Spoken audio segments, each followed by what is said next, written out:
tengah pulau, dunia bawah laut yang menyimpan keheningan, pohon rempah yang tumbuh di tanah yang penuh sejarah. Ada tangan yang tak pernah berhenti bekerja. Para petani Ternate. Kalau petani bisa mengusahakan tanah dengan baik dan membuat tanah menjadi lebih subur dengan memakai produk-produk yang ramah lingkungan. Tanah sehat, tanaman meningkat hasil panennya, dan petani sejahtera.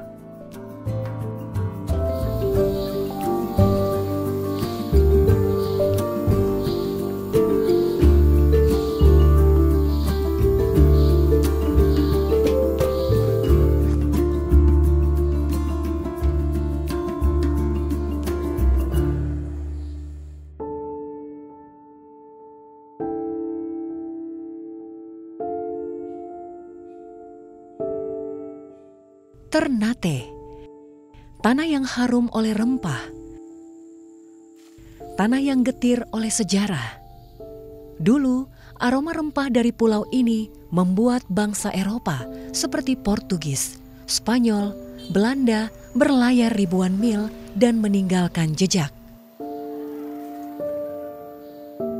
Ternate adalah kota kecil dengan nama besar. Tak hanya tanaman rempah, berbagai macam jenis tanaman tumbuh di atas tanah vulkanik yang subur ini. Pertanian di Ternate bukan sekadar mata pencaharian. Ia menyatu dengan alam dan sejarah perdagangan yang panjang. Tapi hari ini, para petani menghadapi tantangan baru. Perubahan iklim, keterbatasan lahan, serta penggunaan pupuk kimia yang mulai menunjukkan dampaknya.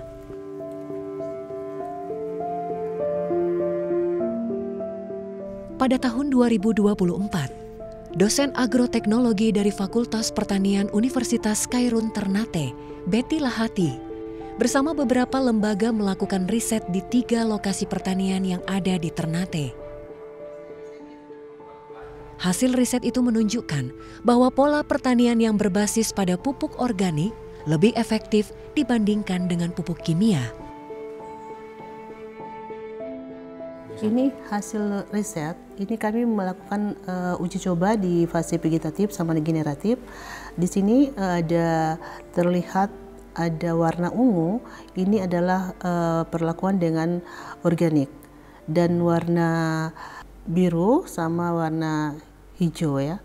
Biru muda ini adalah kimia, perlakuan kimia. Jadi terlihat di sini pengaruh daripada pupuk organik ini lebih unggul ya, lebih unggul sekitar kami lihat di beberapa umur tanaman pada saat 35 hari itu pada batas vegetatif generatif itu organik pada tinggi tanaman sampai 78 cm.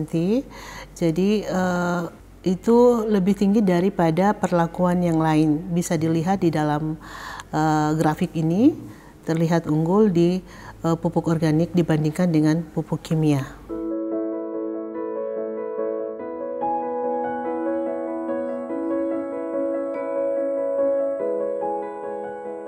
Sebenarnya di sini cukup bagus ya, tapi ada beberapa daerah yang cukup dia punya jenis tanahnya yang multisol. Ya, jadi ada kekurangan unsur hara seperti itu. Jadi mungkin kami juga bisa merekomendasikan bahwa pupuk organik itu sebenarnya harus kita berlakukan di tanah-tanah seperti itu.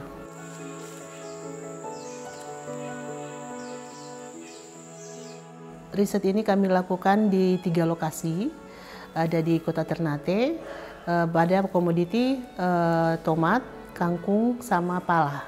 Kalau pala masih jalan sampai sekarang, itu masih sementara riset, uji coba pada umur tanaman 3 bulan ke atas. Tomat sama kangkung sudah dideseminasikan kemarin karena hasilnya sudah selesai. Untuk hasil akhirnya, berdasarkan hasil uji coba di laboratorium juga, hasil akhirnya adalah pupuk organik yang sangat unggul. seperti itu. Dibandingkan dengan pupuk kimia yang hanya menghasilkan baik pada pertumbuhannya dan produksinya sangat menurun dibandingkan dengan pupuk organik. Ini karena mungkin pupuk organik cara kerjanya dia lebih lebih berkelanjutan.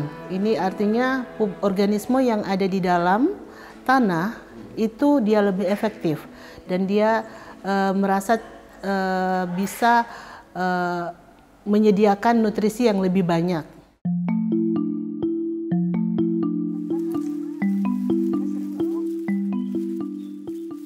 Perubahan untuk pertanian berkelanjutan diawali dari tanah. Dan pemerintah Kota Ternate tahu itu. Dalam beberapa tahun terakhir, dorongan untuk beralih ke pupuk organik menjadi salah satu agenda dalam pemerintah Kota Ternate untuk menjaga kesuburan tanah vulkanik yang mulai tertekan.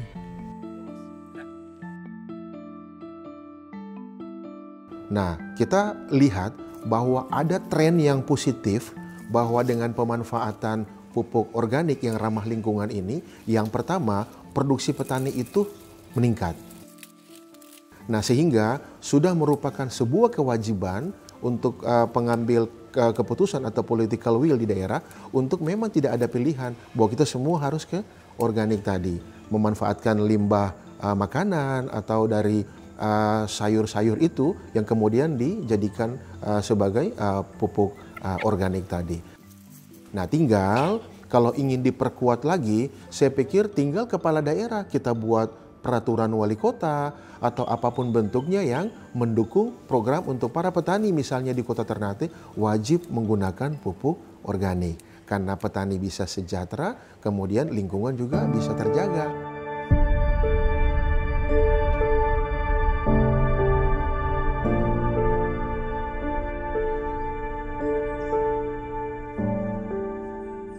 Namanya Majid. Ia adalah seorang penyandang difabel yang menjadi salah satu dari sedikit petani organik di Ternate. Meski kakinya tak lagi kuat menopang penuh, Majid justru menjadi penggerak petani di wilayahnya.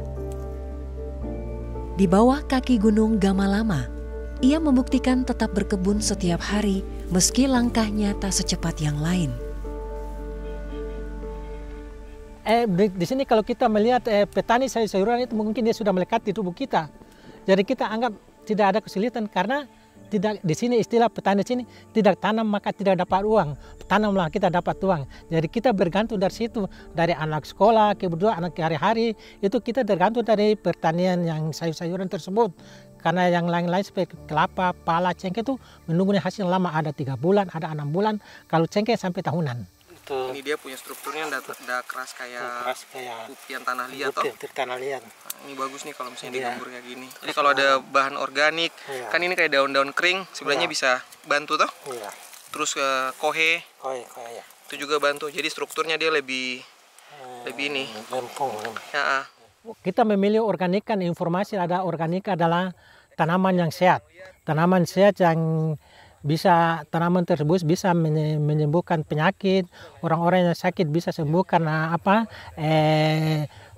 fungsi dari sayur tersebut yang tidak terkontaminasi oleh pestisida dan bahan kimia. Sehingga kita tertarik dengan itu, kita berjalan selama 3 tahun.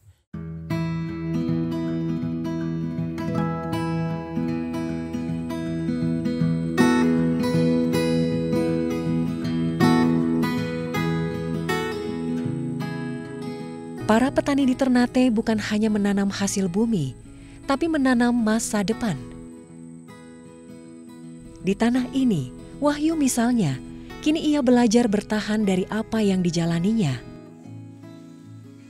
Dengan semangat dan keyakinan, selama bumi digunakan dengan benar, Wahyu percaya kehidupan akan terus tumbuh. Langkah kecilnya dengan menerapkan pertanian yang berkelanjutan menjadi bagian dari awal gerakan yang besar. Kita akan membuat pupuk organik cair yang berbahan dasar limbah dari hewan ikan. Jadi dengan menggunakan aktivator biokonversi Pada dasarnya ini ada pupuk yang berasal dari 100% limbah hewani ya. Itu kita jadikan asam amino. Jadi seluruh limbah ikan itu dicampur, kemudian diberikan tambahan air. Kira-kira ini kalau untuk satu drum ini 200 liter. Ini setelah difermentasi selama 1 bulan, kita bisa langsung diaplikasikan ke tanaman. Jadi kita saring dulu seperti ini, langsung kita saring ke sini.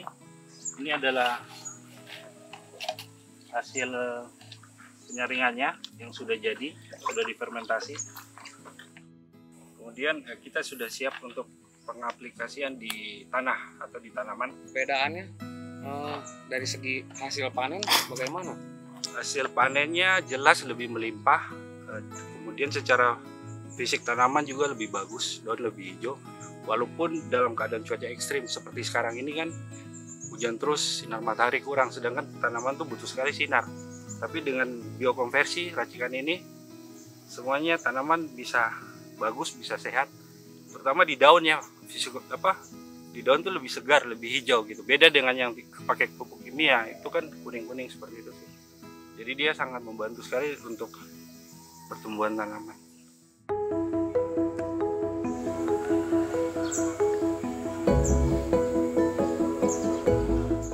Lelaki parubaya itu adalah Sabdi. Ia bukan orang baru di dunia pertanian. Sudah lama ia menjadi penyuluh di wilayah Ternate. Sebagai penyuluh, ia terbiasa berbicara, mengajarkan teknik tanam, dan menjelaskan soal pupuk. Namun, sejak bertemu dengan salah satu organisasi kemanusiaan, Wahana Visi Indonesia, Sabdi bukan lagi orang yang hanya datang membawa ilmu, tapi seseorang yang tumbuh bersama petani dengan keyakinan bahwa perubahan tak lahir dari satu orang saja. Oh, Pak Sabdi, di sana ada tanam bayam ya? Oh iya, memang ada bayam itu karena boleh kita lihat? Boleh. Jadi oh ini ada bayam merah sama ada bayam.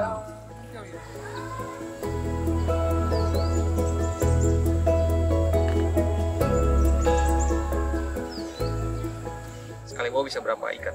Sekali bawa itu yang tadi pagi itu bawa 97 kilo, 97 ikat. 7 ikat. 97 ikat. Kena berapa? Satu ikat sekarang harganya lagi bagus sih, kena 15 kan. Jadi bisa 15 sampai 1.500.000 lah ya? Ya sekitar 1.300.000-an. 300. Nanti biasanya kita panen kan 2 hari sekali. Kalau hasil panen uangnya biasanya buat apa aja? Ya untuk kebutuhan rumah tangga. Kebutuhan rumah tangga. Anak ada nggak Pak di rumah? Anak ada di rumah, masih sekolah. Gitu. Jadi untuk termasuk untuk biaya sekolah, untuk kebutuhan kita hari-hari, terus kebutuhan kita punya, artinya kita punya kebutuhan sekunder. Ya alhamdulillah sih, alhamdulillah setiap panen pasti kita sisipkan. Artinya setiap pasca panen.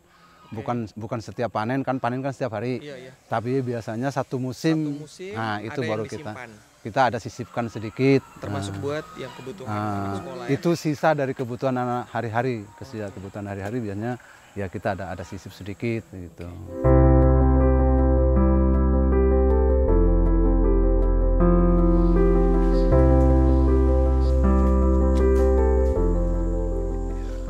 Di tengah tantangan yang dihadapi para petani di Ternate, mulai dari akses lahan yang terbatas, perubahan iklim, komitmen pertanian berkelanjutan, serta pemberdayaan kelompok petani rentan, program Inclusion besutan Wahana Visi Indonesia hadir menjadi satu jawaban. Inclusion atau Increasing the Leverage of Inclusive Market Across Indonesia bertujuan untuk meningkatkan pemberdayaan ekonomi petani kecil dan rumah tangga rentan di Indonesia bagian timur. Salah satunya Kota Ternate. Inclusion ini mempunyai tujuan sebenarnya meningkatkan pendapatan petani rentan. Jadi increasing or leverage ya. Jadi kita meningkatkan pendapatan petani rentan khususnya ya, petani rentan, disabilitas. dan perempuan juga itu kita meningkatkan sebesar 30% sebenarnya. Jadi kalau dibilang meningkatkan kan berarti banyak hal yang kita lakukan juga, termasuk mengedukasi petani dan lain-lain ya. Bio ini kan banyak mikrobanya. Mikroba yang paling lengkap, tetap Trichoderma, ada auksin dan lain-lain. Gibberellin, sitokininnya ada tuh. Iya. Dan kita petani tidak dapat sebut satu persatu karena banyak. Harapan kami ketika pendapatan orang tua meningkat, itu juga berdampak ke anak. Ujung-ujungnya akan berdampak ke anak. Makanya Warna Visi Indonesia selain bekerja sama dengan mitra swasta, ketika pendapatan petani meningkat, kita melatih petani juga untuk pengelolaan keuangan.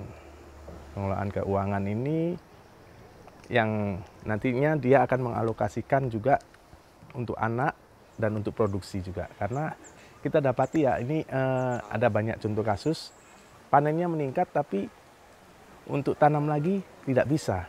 Karena dia sudah belanjakan dulu yang konsumtif. Terus panennya meningkat, malah orang tua menelantarkan anak. Nah itu yang Wahana Visi Indonesia coba untuk mengedukasi petani. Ketika pendapatan meningkat, apa yang harus dilakukan, terutama untuk anak. Petani sejahtera, anak juga harus sejahtera.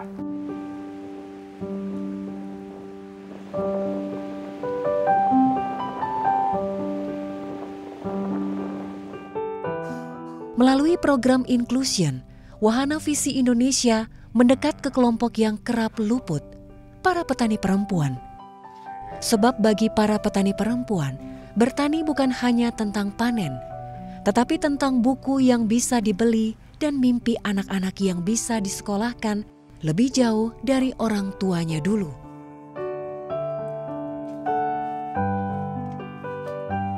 Program Inclusion menjadi pengingat bahwa ketika seorang perempuan diberdayakan, maka satu keluarga akan ikut bertumbuh. Ketika petani perempuan berdiri tegak seperti Marta ini misalnya, maka penerusnya bisa melihat dunia dari tanah yang mereka perjuangkan.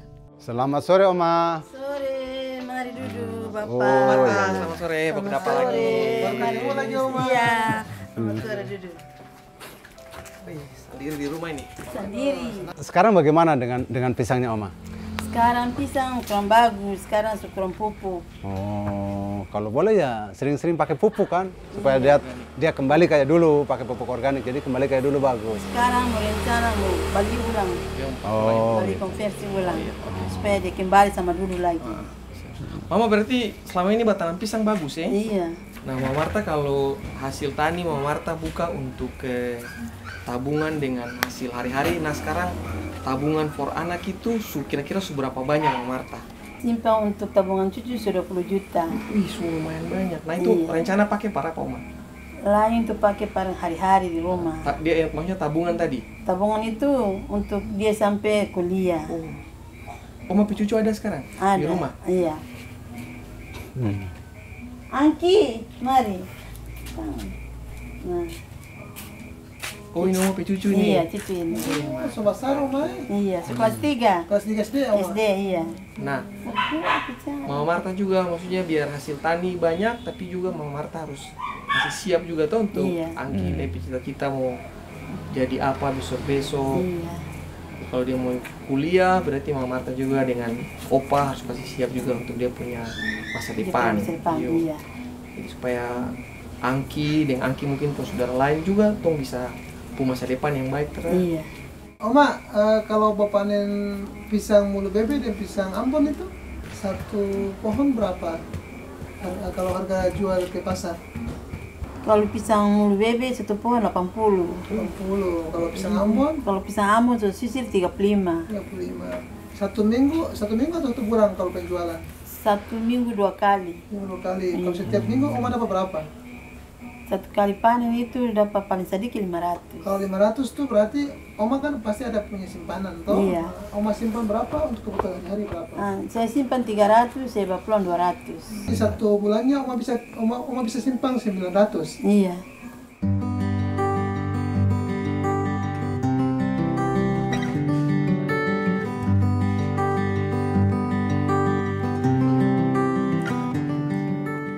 Karena kami mempunyai visi anak hidup utuh sepenuhnya. Itu yang menjadi bara api di dalam diri kami yang bisa menghilangkan rasa lelah ya. Ya, kita tetap mendampingi petani dengan sukacita meskipun perubahan kecil kita harus apresiasi sebenarnya. Rasa lelah itu hilang ketika melihat anak-anak bisa tersenyum dan sekolah dengan bahagia ya. Dengan adanya peningkatan pendapatan yang orang tuanya dapatkan sebenarnya.